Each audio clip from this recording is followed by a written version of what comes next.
জামালপুর সদর উপজেলার খলিলহাটা গ্রামে বুধবার রাতে এক পুলিশ সদস্যের বাড়িতে গরু চুরির চেষ্টা হয়। চোর সন্দেহে টার্গেট করা হয় প্রতিবেশী সুরুজ্জামানের ছেলে সুজন মিয়াকে।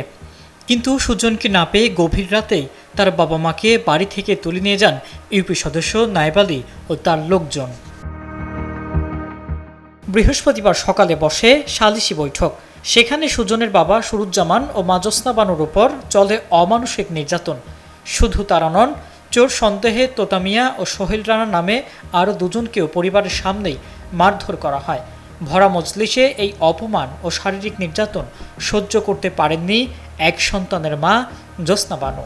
ওগর গরু তো ওগর গলিতে আছে, আর ভাবিরে ডাইকে নিয়ে তো চুলের মুষ্টি দিয়ে বুকের কাপড় ফালাই দিয়ে মার দিচ্ছে, অনেক মার দিচ্ছে।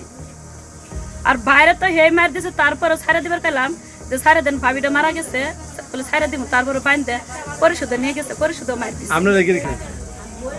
এখন উপরালে বালা জানে ওরাই মারছে না নিজেই মারছে, এটা করবে না, আমি দেই নাই। আমার ছেলে ঘর শুয়ে আছে, ঘর তো নিয়ে গেছে গ্রামের মানুষে নিয়ে যায়, ওর পাশাপাশি আমও গেছি, আমার পোলারও বাইন্দে ছুঁয়ে মারছে, আমারও মারছে। ওদের স্বপ্ন পূরণে পাশে থাকতে পেরে আমরা গর্বিত।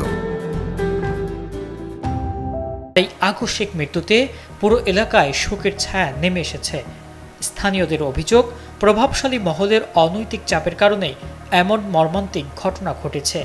যদিও সব অভিযোগ অস্বীকার করেছেন ইউপি সদস্য নায়েব আলী। আমি কারোর নির্দেশনা দেইনি,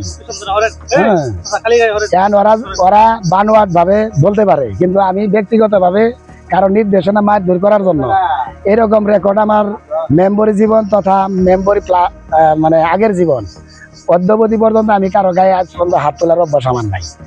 রাইতে আইসা সুরুজের বইয়ের ধরে নিয়ে গেছে, নিয়ে সুরুজের বাইন্দা সুরুজের বইয়েরও মারধর করছে, সুরুজের বইয়েরও মারধর করছে, সুরুজেরও মারধর করছে। পুলিশ মরদেহ উদ্ধার করে ময়না তদন্তের জন্য পাঠিয়েছে। 999 কলের মাধ্যমে খবর পেয়ে পুলিশ তদন্ত শুরু করলেও এলাকায় এখন থমথমে পরিস্থিতি বিরাজ করছে।